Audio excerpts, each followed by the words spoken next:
அன்பு நெஞ்சங்களுக்கு அன்பான வணக்கங்கள். இன்றைக்கு நம்ம சேனல்ல நிறைய கவுன்சிலிங் ரிலேட்டடான இன்ஃபர்மேஷனுக்காக பார்த்துட்டு வரீங்க. ரொம்ப சந்தோஷம். அண்ட் இந்த சேனலோட வாட்ஸ்அப் சேனல் லிங்க் இந்த வீடியோட டிஸ்கிரிப்ஷன்ல கொடுத்துருக்கேன். கண்டிப்பா ஃபாலோ பண்ணிக்கங்க. அண்ட் இந்த சமயத்துல நிறைய பேர் கேட்கக்கூடிய முக்கியமான கொஸ்டின், சார் வாட்ஸ்அப்ல அண்ட் நம்மளுடைய கமெண்ட்ல, சார் ஃப்ரீ எக்ஸிட் எப்போ வரும், அந்த இது ஓப்பன் ஆச்சுன்னா இமீடியட்டா சொல்லுங்க சார்.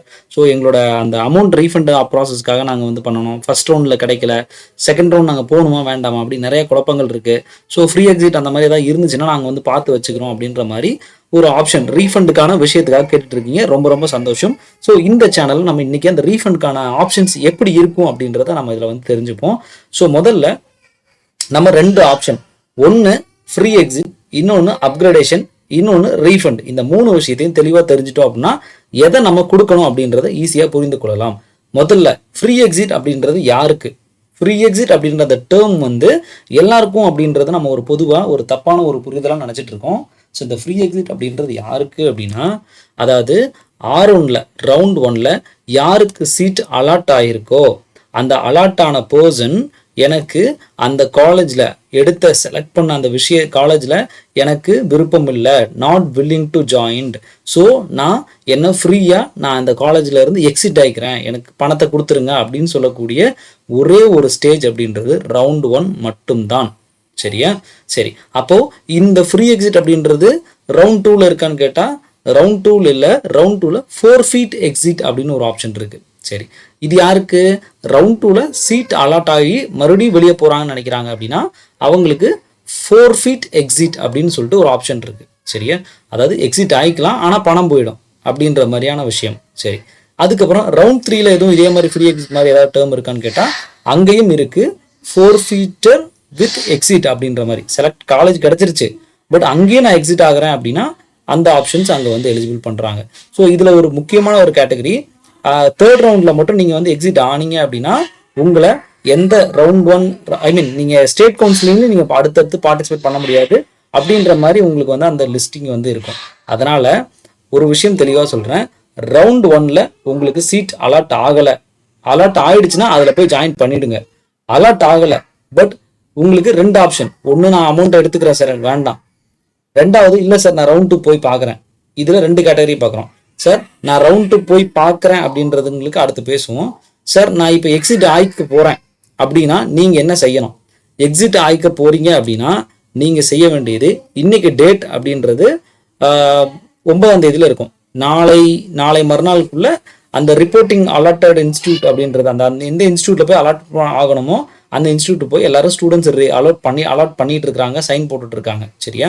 அட்டண்டன்ஸை கொடுத்துட்டு இருக்காங்க. ஒரு 6 days கொடுத்துருக்காங்க. ஏன்னா ஒவ்வொருத்தங்களும் ஒவ்வொரு டிஸ்டன்ஸ்ல வருவாங்க, அதனால அவங்களுக்கான டைம் வந்து கொடுக்குறாங்க. சரி, அதன் பிறகு 12, 13ஆம் தேதியில உண்மையிலேயே எல்லாம் ஜாயின் பண்ணிட்டாங்களா, யாரெல்லாம் ஜாயின் பண்ணல, யாரெல்லாம் ஃப்ரீ எக்ஸிட்டா இருக்கா, இந்த டேட்டாவை எடுத்து இந்த 2 daysல அப்டேட் பண்ணுவாங்க. சரியா? ஸோ அந்த அப்டேஷன் ப்ராசஸ்க்கு பிறகு என்ன நடக்கும் அப்படின்னா 17ஆம் தேதி என்ன பண்ணுவாங்க அப்படின்னா திரும்பவும் சீட் மேட்ரிக்ஸை வெரிஃபை பண்ணுவாங்க. ஸோ காலேஜ்லேருந்து வெரிஃபிகேஷன் டேட்டா காலேஜ்லேருந்து கொடுத்த பிறகு நம்ம அதை என்டிஏ அவங்க வந்து மறுபடியும் ஒரு ஆன்லைனில் அப்லோட் பண்ணிட்டு ஒரு வெரிஃபை பண்ணுறது 17, 18ல் வெரிஃபை பண்ணுவாங்க. சரியா?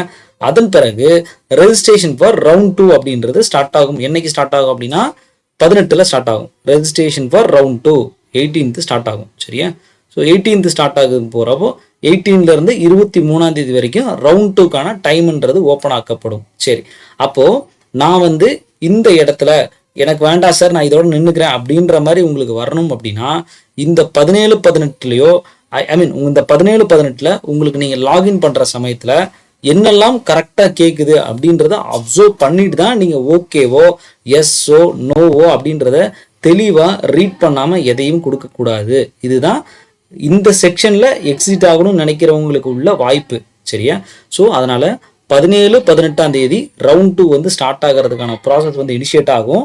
அந்த சமயத்தில் நீங்கள் ஓப்பன் பண்ணுறப்போ ரீஃபண்ட் யாரெல்லாம் வேணும்னு நினைக்கிறீங்களோ, ரவுண்ட் 2 போகவில்லை சார் எனக்கு வேண்டாம்னு நினைக்கிறீங்களோ அவங்க அதில் ஒரு ஆப்ஷன் கேட்கும், R you willing to participate in round 2 அப்படின்னு கேட்கும்.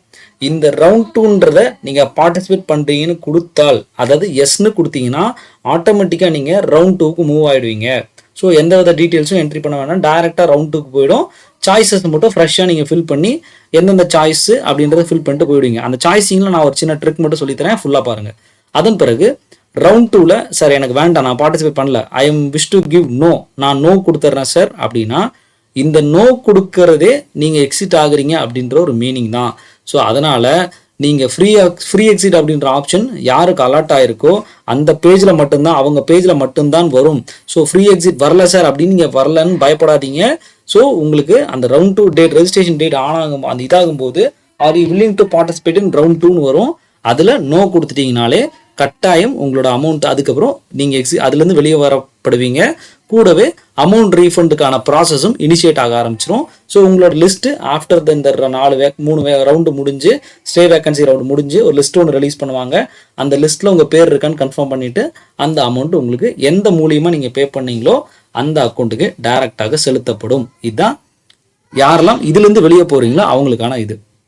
சரி சார், நான் கொஞ்சம் மார்க் ஒரு 300 ஒரு 250 தான் இருக்கேன், பட் ஆனால் ரவுண்ட் 1 அப்ளை பண்ணி பார்த்துட்டேன், எதாவது லக்கில் கிடைக்குமான்ட்டு.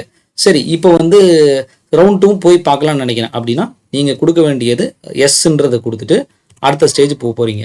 சரி, எஸ்ன்றதை கொடுத்து போகிறப்போ என்ன பண்ணணும் அப்படின்னா இந்த செக்ஷனில் 2 கிரைட்டீரியா, அதாவது ஃப்ரீ எக்ஸிட் அப்படின்றது ரவுண்ட் 2ல கிடையாது. நீங்கள் ரவுண்ட் 2ல எக்ஸிட் ஆகணும். நீங்கள் அதாவது எக்ஸிட் ஆகணும்னா என்னன்னா எனக்கு காலேஜ் பிடிக்கல, எக்ஸிட் ஆகணும், அதுதான் ஒரே கிரைட்டீரியா வரும். அப்போ நீங்கள் பிடிக்கிற காலேஜாக எடுக்கணும். சரியா? அப்போது ரவுண்ட் 2ல ஒரு லிஸ்ட்டு செலக்ட் பண்ணுறீங்கன்னா அந்த லிஸ்ட்டுன்றது கட்டாயம் இந்த காலேஜில் கிடைச்சதுன்னா கண்டிப்பாக போய் என்னுடைய மகனும் கண்டிப்பாக ஜாயின் பண்ணிடுவாங்க அப்படின்னு நினைக்கக்கூடிய கான்செப்ட் ஆஃப் காலேஜஸை மட்டும் அதுக்குள்ளே வைங்க. தேவையில்லாமல் இங்கேயோ பெங்களூர்லையோ அங்கேயோ இங்கேன்னு போட்டு தேவையில்லாமல் போட்டு இத்தனை நம்பரையும் போட்டு கடைசியில் வந்துருச்சு அப்படின்னா எதிரும் அலர்ட் ஆகிடுச்சு. ஸோ அப்படின்னா நம்மளால அங்கே போக முடியல அப்படின்னா இந்த 20,000ன்றது அந்த இடத்துல ஃபோர்ஃபீட்டர், அதாவது தரப்படாது. ஸோ அதனால் ரவுண்ட் 2 பார்ட்டிசிபேட் பண்ணணும்னு நினைக்கிறவங்க கீனா கண்டிப்பாக நான் இதில் கிடைச்சா போவேன் அப்படின்ற பாயிண்ட்டை ஃபிக்ஸ் பண்ணி 2 அல்லது 3 எந்த காலேஜ் அப்படின்றத லிஸ்ட் பண்ணி வச்சு கரெக்டாக என்ட்ரி பண்ணுங்கள். கிடைச்சா அதுக்குள்ளே போயிடணும் அப்படின்ற மாதிரி வச்சுங்க. சரி சார், நான் ரவுண்ட் 2 பார்ட்டிசிபேட் பண்ணிட்டேன், ரவுண்ட் 2லேருந்து நான் எனக்கு சீட்டு கிடைக்கல, அங்கே நான் எப்படி சார் எக்ஸிட் ஆகிறது, இதே மாதிரி உண்டான்னு கேட்டால் ரவுண்ட் 2ல அதான் சொன்னேன் இல்லையா, ரவுண்ட் 2 காலேஜ் கிடைச்சவங்களும் எக்ஸிட் ஆகலாம். அதுக்கு எக்ஸிட் வித் ஃபோர்ஃபீட்டர் ஆஃப் ஃபீஸ் அப்படின்னு சொல்லிட்டு ஒரு ஆப்ஷன் இருக்குது. ஃபோர்ஃபீட்டர் அமௌண்ட்டை விட்டு தள்ளிட்டு நீங்கள் பாட்டு எக்ஸிட் ஆகிக்கணும், அதுதான் ஆப்ஷன்.